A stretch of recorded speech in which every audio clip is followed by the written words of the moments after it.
चलिए शुरू करते हैं सेशन को। गुड मॉर्निंग एवरीवन, एक बार फिर से आप सभी का क्रेजी जीके ट्रिक के डेली करंट अफेयर की सीरीज में स्वागत है। आज के सेशन में हम 23 जनवरी के सभी इंपॉर्टेंट क्वेश्चन यहां पर डिटेल में डिस्कस करेंगे।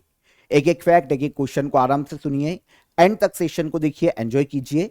पीडीएफ और मॉक टेस्ट आपको मिल जाएगा क्रेजी जीके ट्रिक एप्लीकेशन पर, तो चेकआउट कीजिएगा एप्लीकेशन को। तब तक आइए सबसे पहला क्वेश्चन देख लेते हैं 23 जनवरी के करंट अफेयर का। भारतीय महिला फुटबॉल टीम का नया मुख्य कोच किसे नियुक्त किया गया है? तो ऑल इंडिया फुटबॉल फेडरेशन के द्वारा इंडियन विमेन्स फुटबॉल टीम की नई मुख्य कोच नियुक्त किया गया अमेलिया वॉलवर्डे को। अमेलिया की बात करें तो ये कोस्टा रिका से आती है। कोस्टा रिका की विमेन्स फुटबॉल टीम की कैप्टन रही है और इन्हीं के समय में कैप्टन रहते हुए 2015 और 2023 में फीफा विमेन्स वर्ल्ड कप तक ये अपनी टीम को लेकर गई थी। तो कैप्टन रही है कोस्टा रिका की, खुद फुटबॉलर है। अब इन्हें ऑल इंडिया फुटबॉल फेडरेशन के द्वारा इंडियन विमेन्स फुटबॉल टीम का नया मुख्य कोच अपॉइंट किया गया है। अगर हम यहां पर इंडियन विमेन्स फुटबॉल टीम की कैप्टन की बात करें तो यह है वर्तमान में आशा लता देवी, इंडियन विमेन्स फुटबॉल टीम की कैप्टन। और मुख्य कोच कौन बनी तो यह हो जाती है अमेलिया वॉलवर्डे। कहां से है? कोस्टा रिका से। अच्छा, मेंस फुटबॉल टीम की बात करें तो इंडियन मेंस फुटबॉल टीम के कैप्टन हैं गुरप्रीत सिंह संधू वर्तमान में, और हेड कोच है खालिद जमील। तो ये हो जाते हैं ऑल इंडिया फुटबॉल फेडरेशन जिसने अपॉइंटमेंट किए। तो भारत में फुटबॉल खेलों को गवर्न करने वाली ये बॉडी है, गवर्न करती है, इंडिया में फुटबॉल खेलों का आयोजन करवाती है, रेगुलेट करती है। इसकी स्थापना 1937 में की गई थी। हेडक्वार्टर देखने को मिलता है नई दिल्ली में, और इसके प्रेसिडेंट है कल्याण चौबे वर्तमान में ऑल इंडिया फुटबॉल फेडरेशन के। तो विमेन्स फुटबॉल टीम की मुख्य कोच कौन बनी तो ये बनी है एमिलिया वॉलवर्डे, कोस्टा रिका से आती है। आगे चलें सेकंड क्वेश्चन पर। हाल ही में किस राज्य या यूनियन टेरिटरी ने धारीदार बाघ तितली को राज्य तितली घोषित किया है? तो धारीदार बाघ तितली, इस तितली के पंखों पे हमें जैसे बाघ की धारियां होती ना, वैसी धारियां देखने को मिलती है, तो इसका नाम ही है धारीदार बाघ तितली। तो हाल ही में चंडीगढ़ यूनियन टेरिटरी ने अपनी राज्य तितली स्टेट बटरफ्लाई घोषित किया है धारीदार बाघ तितली को, स्ट्रिप्ड टाइगर बटरफ्लाई को।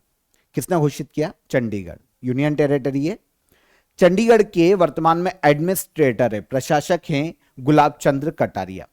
तो अभी चंडीगढ़ में state board for wild life की बैठक का आयोजन किया गया था, इसकी अध्यक्षता इन्होंने ही की थी, और इसी बैठक में चंडीगढ़ की राज्य तितली घोषित किया गया है स्ट्रिप्ड टाइगर बटरफ्लाई को।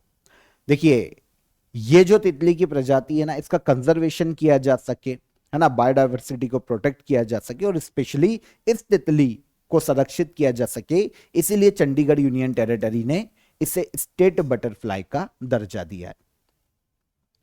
साइंटिफिक नेम दानोस जेनुटिया इसका साइंटिफिक नेम है।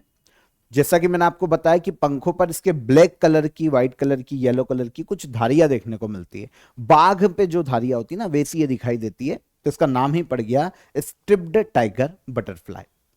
तो चंडीगढ़ ने अपनी राज्य तितली से घोषित किया है।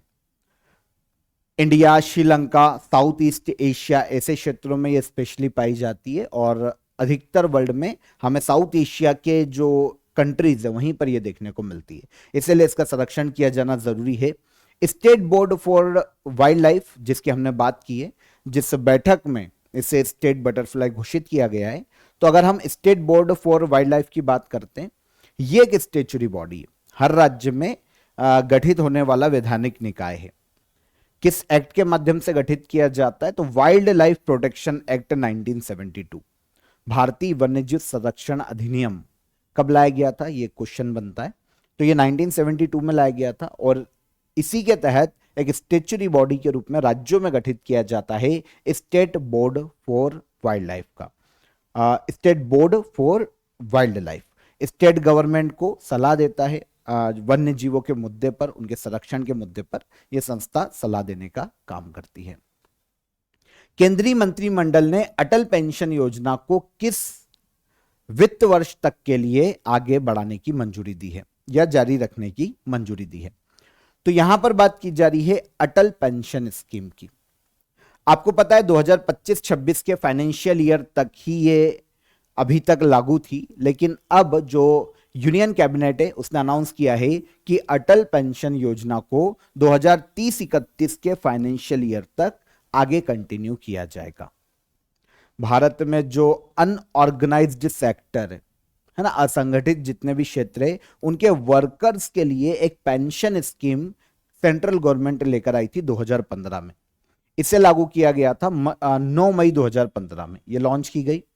इसके तहत क्या होता है कि एक राशि, एक पेमेंट हर महीने जमा करना होता है। जो भी इस स्कीम का लाभ लेना चाहते हैं तो उन्हें एक पर्टिकुलर पेमेंट जमा करना पड़ता है, मिनिमम 20 साल के लिए, है ना, राशि जमा की जाती है और फिर आगे चलकर जीवन भर उनको एक पेमेंट मिलता है पेंशन के रूप में। अब आप बोलोगे कि सर पेंशन की राशि कितनी होगी, तो ये डिपेंड करता है कि 20 साल कितना पेमेंट डिपॉजिट किया गया है लोगों के द्वारा पेंशन स्कीम के लिए। तो हर महीने जितना भी डिपॉजिट किया गया है, जैसे नॉर्मली तो 1,000 से 5,000 रुपए प्रति माह गारंटेड, जितना भी डिपॉजिट किया उसके बाद 60 साल के बाद ये 1,000 से 5,000 रुपए प्रति माह इतना पेंशन तो मिलेगा ही मिलेगा, है ना। पर वो डिपेंड करेगा कि भाई 1,000 मिलेगा, 2,000 मिलेगा, कि राशि कितनी जमा की गई थी 20 सालों तक, जो भी इस स्कीम का लाभ लेने वाले हैं इस स्कीम के तहत रजिस्टर्ड है। तो सरकार ने क्या किया था कि अनऑर्गेनाइज्ड सेक्टर के लिए एक पेंशन स्कीम निकाली थी और यही है अटल पेंशन योजना। 2015 में लॉन्च की गई थी, इसको आगे काफी बार बढ़ाया गया है और अभी ये 2025-26 तक ही वैध थी। और क्योंकि अभी ये साल खत्म हो जाती फाइनेंशियल ईयर में, तो अब इसे बढ़ाकर 2030-31 तक आगे कंटिन्यू करने की मंजूरी दी गई है। तो सरकार अवेयरनेस, कैपेसिटी बिल्डिंग, है ना, इसके लिए वित्तीय सहायता देती है इस स्कीम के तहत। जनवरी 2026 तक इसमें 8 करोड़ 66 लाख लोग रजिस्टर्ड थे जो कि इस स्कीम के तहत रजिस्टर है, जो कि पैसा जमा करते हैं। तो पेंशन राशि जो सब्सक्राइबर है उनकी मंथली जो कंट्रीब्यूशन है, हर महीने वो जितना जमा करते हैं उसके आधार पर ही इन फ्यूचर उनको पेंशन दी जाती है। तो 18 से 40 वर्ष की आयु के व्यक्ति इसमें शामिल हो सकता है। न्यूनतम 20 वर्ष तक कंट्रीब्यूशन देना पड़ेगा, 20 साल तक एक सर्टन पेमेंट जमा करना पड़ेगा और उसके बाद फिर पेंशन का फायदा मिलेगा। यहां पर एक प्रावधान 2022 में चेंज किया गया था 1 अक्टूबर 2022 में, कि जो इनकम टैक्स फील कर रहा है ना, जो इनकम टैक्स पे कर रहा है, वो इस योजना का लाभ नहीं ले सकता। तो जो इनकम टैक्स नहीं देता है, नॉर्मली जो गरीब वर्ग में आता है, उनके लिए स्कीम लाई गई थी। तो यह रूल चेंज हो गया था 1 अक्टूबर 2022 को। रेगुलेटरी बॉडी की बात करें कि अटल पेंशन योजना को रेगुलेट कौन करता है, तो pension fund regulatory and development authority Atal pension योजना को रेगुलेट करती है। कब तक के लिए थी? 2025-26 के लिए, 2025-26 के फाइनेंशियल ईयर तक की मान्य थी। कब तक के लिए बढ़ाई गई है? 2030-31 तक के लिए। और लागू कब की गई थी? तो 2015 में इसे लॉन्च किया गया था। अब यहां पर जो संस्था इसे संचालित कर रही है, pension fund regulatory and development authority, इसकी बात करें तो भारत में पेंशन सेक्टर को कंट्रोल और डेवलप करने वाली एक रेगुलेटरी बॉडी है ना, एक स्टेचुरी बॉडी है, क्योंकि इसी एक्ट के माध्यम से, pension fund regulatory and development authority act के माध्यम से, जो कि 2013 में आया था, इसे वैधानिक निकाय का दर्जा दिया गया था। हालांकि स्थापना 10 साल पहले ही 2003 में की जा चुकी थी। नई दिल्ली में हेडक्वार्टर इसका। शिव सुब्रमण्यम रमन इसके चेयरमैन के पद पर हैं, pension fund regulatory and development authority के। तो इसी संस्था के द्वारा संचालित किया जाता है अटल पेंशन योजना को। 2030-31 तक के लिए यूनियन कैबिनेट ने इस योजना को आगे बढ़ाया है। आप सभी को पता है बसंत पंचमी है, तो बसंत पंचमी की आप सभी को बहुत बहुत शुभकामनाएं, है ना। बसंत पंचमी के उपलक्ष्य पर आप सभी के लिए क्रेजी जिकेट्रिक और रूट एप्लीकेशन पर सेल शुरू हो गई है, तो आप फायदा उठाइएगा। अप टू 90% तक ऑफ आपको सभी कोर्सेज पर देखने को मिल जाएंगे। काफी स्टूडेंट लगातार डिमांड करते हैं कि सर कोर्स की जो प्राइस है वो काफी ज्यादा है, तो सर कम किया जाए। तो ऐसे जितने भी स्टूडेंट हैं जिनका लगातार हमें कॉल और मैसेजेस आते हैं, तो आप सेल में कोई भी कोर्स, कोई भी पीडीएफ आप ज्वाइन कीजिए।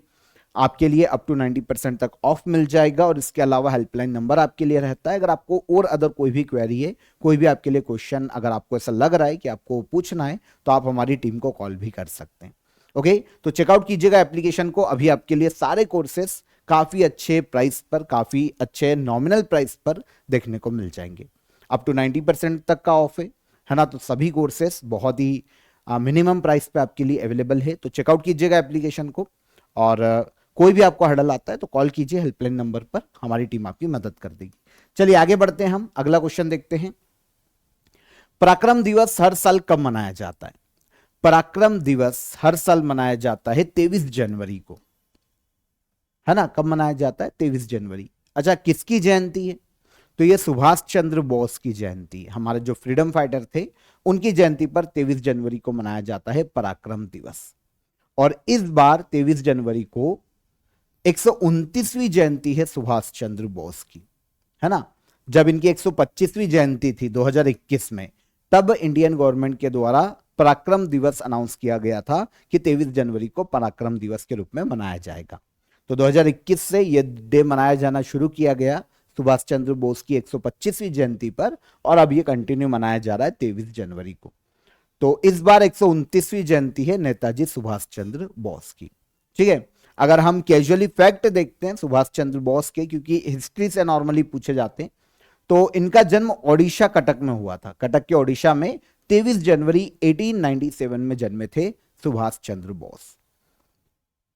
वैसे तो काफी इन्होंने देश को आजादी के लिए काफी प्रयास किए, लगातार इन्होंने अपने प्रयास किए, और फाइनली इनका रुतबा एक वक्त इतना बढ़ गया था कि 1938 में सुभाष चंद्र बोस कांग्रेस के हरिपुरा सेशन में कांग्रेस के प्रेसिडेंट बने थे।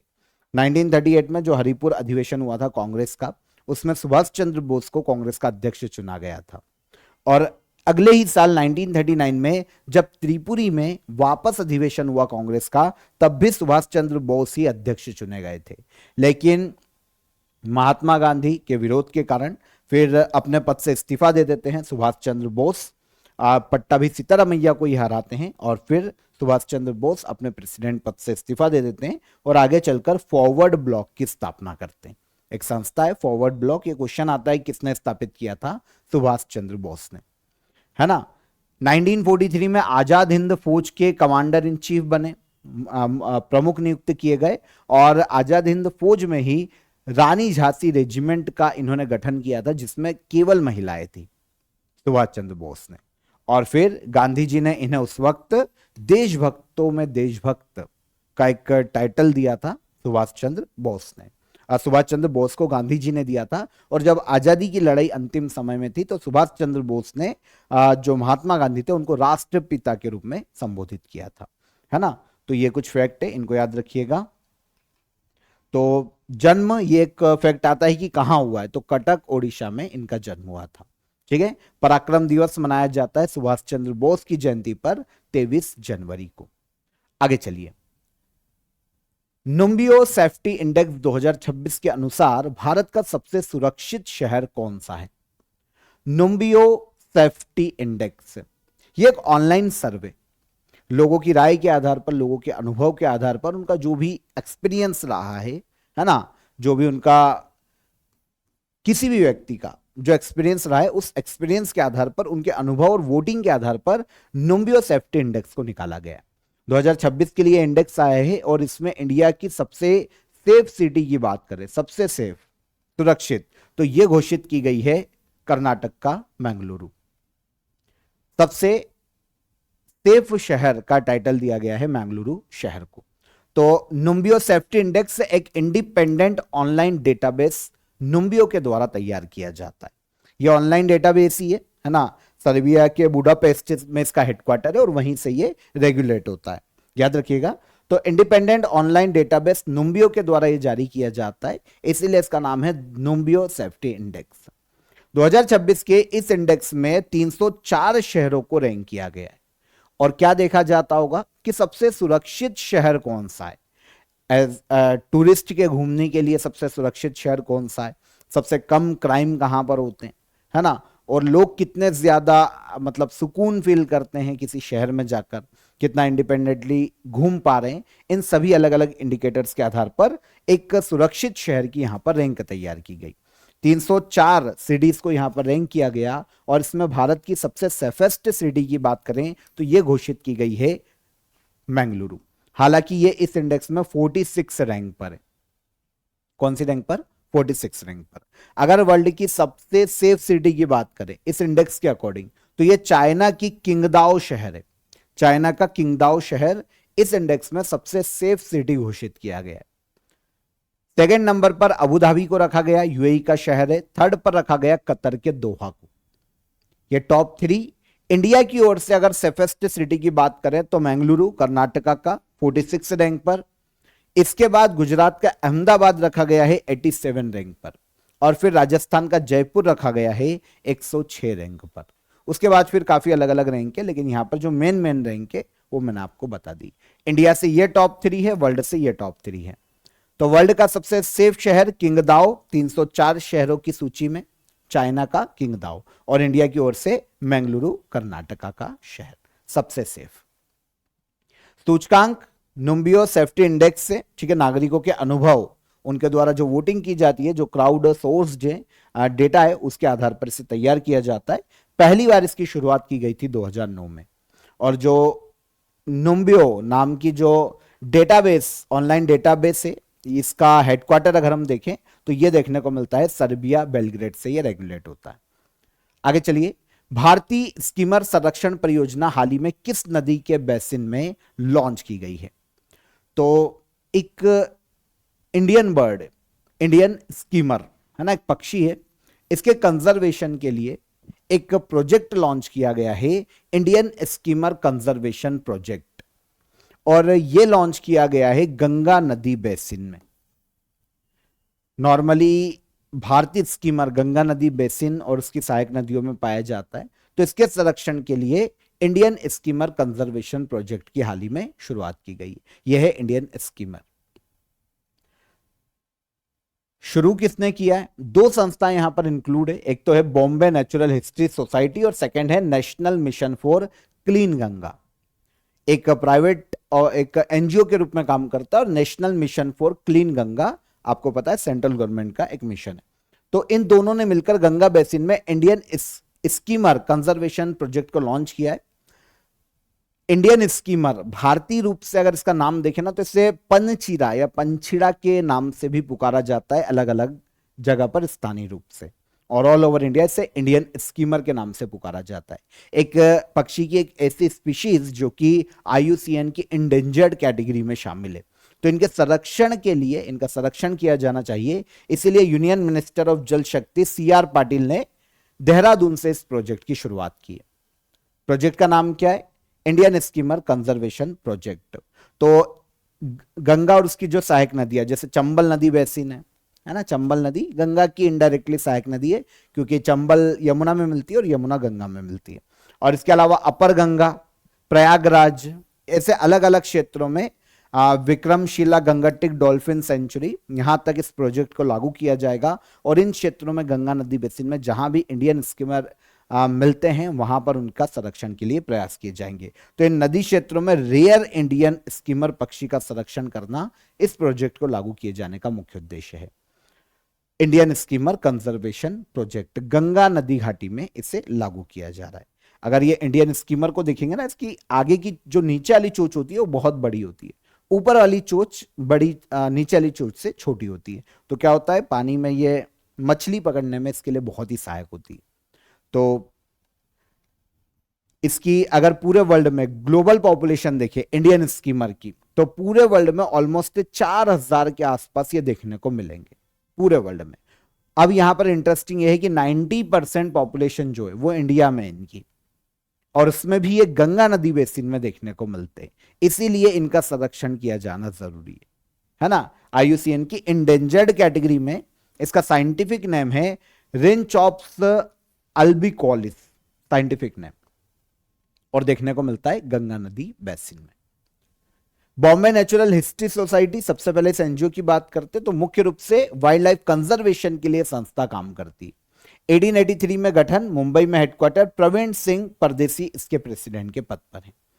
सेकेंड जो संस्था है वो इंडियन गवर्नमेंट की है, national mission for clean Ganga, जिसके साथ मिलकर प्रोजेक्ट चलाया जा रहा है। National mission for clean Ganga, Ganga नदी तंत्र को क्लीन करने, उसके संरक्षण के लिए इस मिशन को लागू किया गया था और एक पंजीकृत संस्था के रूप में से मान्यता दी गई थी अगस्त 2011 में। किसे? National mission for clean Ganga को। इसी के तहत नमामि गंगे प्रोग्राम भी चलाया जा रहा है और यह संस्था मिनिस्ट्री ऑफ जल शक्ति के अंतर्गत काम करती है। आगे बढ़ेंगे।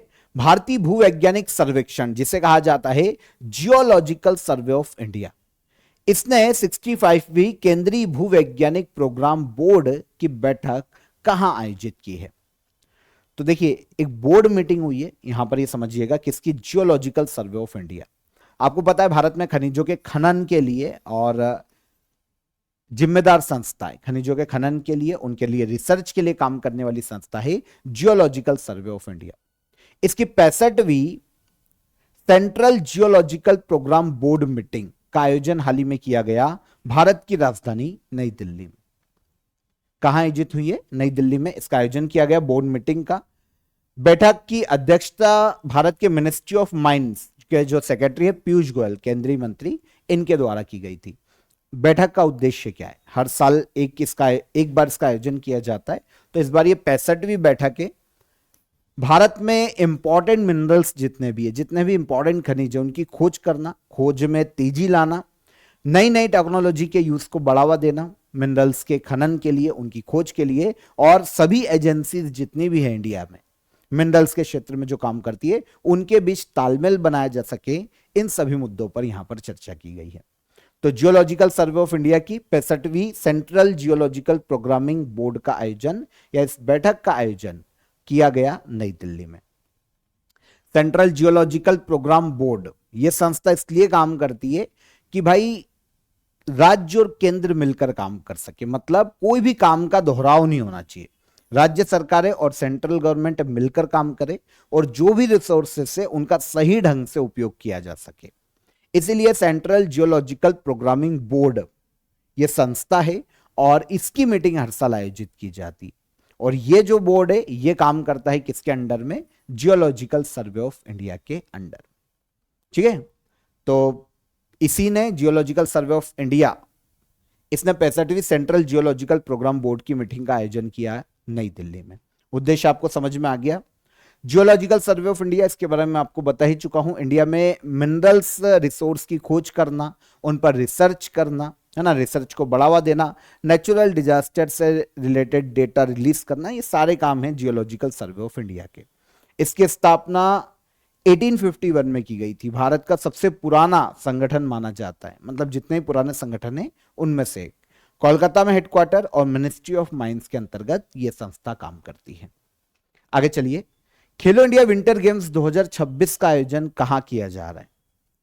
2026 में 6th एडिशन आयोजित किया जा रहा है खेलो इंडिया विंटर गेम्स का, और इनका आयोजन किया जा रहा है लेह लद्दाख में, और कुछ गेम्स सेकेंड फेज में जम्मू कश्मीर में भी आयोजित किए जाएंगे। अभी यहां पर ऑप्शन लेह लद्दाख है, तो आंसर हो जाएगा answer A. Khelo India winter games 2026 6th addition है खेलो इंडिया विंटर गेम्स का। खेलो इंडिया के तहत जितने भी अलग अलग गेम्स आयोजित किए जाते हैं ना, उसमें ये दूसरा है इस बार 2026 का, ये दूसरे खेलो इंडिया गेम्स है, क्योंकि इसके पहले शुरुआत में जनवरी में खेलो इंडिया बीच गेम्स का आयोजन किया जा चुका है, और अब खेलो इंडिया विंटर गेम्स आयोजित किए जा रहे हैं। 6th एडिशन इसका आयोजित किया जा रहा है।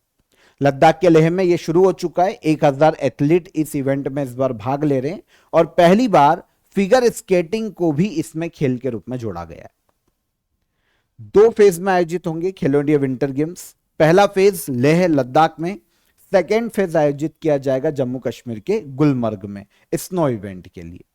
और जब फिर फाइनल टैली आ जाएगी तो हम इसकी फाइनल टैली की बात कर लेंगे। तो अभी हम 2025 की फाइनल टैली की बात कर लें। 2025 में खेलो इंडिया विंटर गेम्स का जो 5th एडिशन हुआ था, उसमें विनर रही थी इंडियन आर्मी, सबसे ज्यादा 18 मेडल के साथ। सेकंड पर हिमाचल प्रदेश 18 मेडल के साथ, लेकिन गोल्ड कम है हिमाचल प्रदेश के साथ, तो सेकंड प्लेस पर। और थर्ड पर है लद्दाख 7 मेडल के साथ। ये लास्ट ईयर का खेलो इंडिया विंटर गेम से 5th एडिशन। अभी जब 6th की मेडल टेली आ जाएगी तो हम उसकी बात कर लेंगे, है ना। वर्तमान में अगर हमारे स्पोर्ट्स मिनिस्टर की बात करें तो ये कौन है? मनसुख मांडविया, केंद्रीय खेल मंत्री है। तो खेलो इंडिया की बात हो रही है तो केंद्रीय खेल मंत्री को भी यहां पर याद रखो। उपराष्ट्रपति सीपी राधाकृष्णन ने chalice of ambrosia Ram Janmabhoomi challenge and response नामक पुस्तक का विमोचन किया, लॉन्च किया है। इस पुस्तक के लेखक कौन है? कल भी हमने एक बुक की बात की थी, सीपी राधाकृष्णन जो कि हमारे वाइस प्रेसिडेंट थे, उन्होंने ही उस बुक को भी लॉन्च किया था। अभी एक और बुक लॉन्च की है सीपी राधाकृष्णन ने, chalice of ambrosia Ram Janmabhoomi challenge and response. इस बुक को लिखा है एक रिटायर्ड आईएएस ऑफिसर ने जिनका नाम है सुरेंद्र कुमार पचौरी। सुरेंद्र कुमार पचौरी की यह बुक है, इन्होंने लिखा और भारत के वाइस प्रेसिडेंट ने इसे लॉन्च किया। देखिए बुक किस पर आधारित है? तो जो राम जन्मभूमि आंदोलन हुआ था, है ना, उसका जो इतिहास है, जो संघर्ष है, उसके बारे में यह बुक बताती है। और यहां पर डॉक्टर सुरेंद्र कुमार पचौरी की बात करें तो ये लिब्रहान आयोग के अध्यक्ष सेक्रेटरी रह चुके हैं। अगर हम लिब्रहान आयोग की बात करें, इसके सचिव थे। इस आयोग ने ही बाबरी मस्जिद का जो डिमोलिशन हुआ था उसकी जांच के लिए इसे बनाया गया था, तो उसके सचिव थे, इसीलिए इन्होंने इस बुक को लिखा है। रिटायर्ड आईएएस ऑफिसर हैं डॉक्टर सुरेंद्र कुमार पचौरी, तो इनकी बुक है और वाइस प्रेसिडेंट ने इसे लॉन्च किया है। अब यहां पर जो कल एक बुक लॉन्च की गई थी, हम उसकी बात करें तो एक सर्जन थे बहुत ही फेमस, जिनका नाम है doctor Palani Velu, Indian surgeon. इनकी एक ऑटोबायोग्राफी है पलानी वेलु गुड्स, हिंदी एडिशन को लॉन्च किया था सीपी राधाकृष्णन ने। तमिल भाषा में मूल बुक है और हिंदी एडिशन सीपी राधाकृष्णन ने लॉन्च किया था, तो इनको भी याद रखिएगा। सर्जरी और जो भी इनके समय में जो इन्होंने संघर्ष किया है मेडिसिन सेक्टर को बढ़ाने के लिए, चिकित्सा क्षेत्र को बढ़ाने के लिए, उनके बारे में इन्होंने अपने इस बुक में लिखा है। किसने? डॉक्टर पलानी वेलु, सर्जन, तमिलनाडु से आते हैं। आखिरी क्वेश्चन, अंतरराष्ट्रीय मुद्रा कोष ने फाइनेंशियल ईयर 2026 के लिए भारत की जीडीपी ग्रोथ का अनुमान कितने प्रतिशत रहने का लगाया है, या कितने प्रतिशत रहने का अनुमान लगाया है भारत की जीडीपी ग्रोथ का? किसकी रिपोर्ट है? इंटरनेशनल मॉनिटरिंग फंड की। तो इंटरनेशनल मॉनिटरिंग फंड जो है ना, ये एक रिपोर्ट अभी इसने जारी की और इसमें इसने बताया है कि 2026 के फाइनेंशियल ईयर में इंडिया की जीडीपी ग्रोथ 7.3% तक रह सकती है। वर्ल्ड इकोनॉमिक आउटलुक, ये रिपोर्ट है आईएमएफ की, हमने इसकी बात की थी, इसका कुछ डेटा रिलीज किया गया और इसमें बताया गया कि 2026 में भारत की जीडीपी ग्रोथ 7.3% की दर से आगे बढ़ सकती है।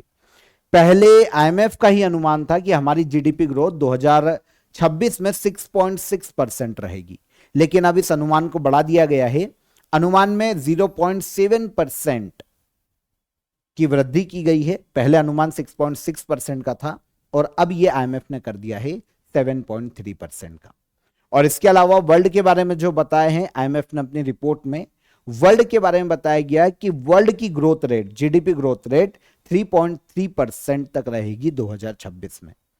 भारत लगभग डबल से ज्यादा ग्रोथ रेट को अचीव करेगा वर्ल्ड से अगर कंपेयर करें तो। हमारी रहेगी 7.3% और वर्ल्ड की है 3.3%। अनुमान है, फाइनल बदल सकता है डेटा, पर यह अनुमान है आईएमएफ का। और 2027 का वर्ल्ड की जीडीपी ग्रोथ का अनुमान लगाया है आईएमएफ ने 3.2% का। तो इंडिया का अनुमान कितने परसेंट की बढ़ोतरी की? 0.7% की। तो वर्ल्ड इकोनॉमिक आउटलुक रिपोर्ट कौन जारी करता है, ये भी अगर क्वेश्चन आ जाए तो ये आईएमएफ के द्वारा जारी की जाती है। आईएमएफ इंटरनेशनल मॉनिटरिंग फंड है, एक इंटरनेशनल ऑर्गेनाइजेशन है। ये पूरे वर्ल्ड में इकोनॉमिक स्टेबिलिटी लाने के लिए ये संस्था काम करती है, फाइनेंशियल हेल्प करने के लिए, देशों का इकोनॉमिक एडवाइस देने के लिए ये संस्था काम करती है। 1944 में इसकी स्थापना हुई थी, वॉशिंगटन डीसी में इसका हेडक्वार्टर है।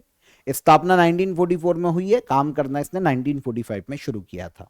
वॉशिंगटन डीसी में हेडक्वार्टर, 190 मेंबर कंट्रीज देखने को मिलती है और मैनेजिंग डायरेक्टर के पद पर हैं क्रिस्टलिना जॉर्जीवा, जो कि एक बुल्गारियन इकोनॉमिस्ट है। क्रिस्टलिना जॉर्जीवा ये मैनेजिंग डायरेक्टर है आईएमएफ के। ठीक है, तो क्लियर हो जाता है।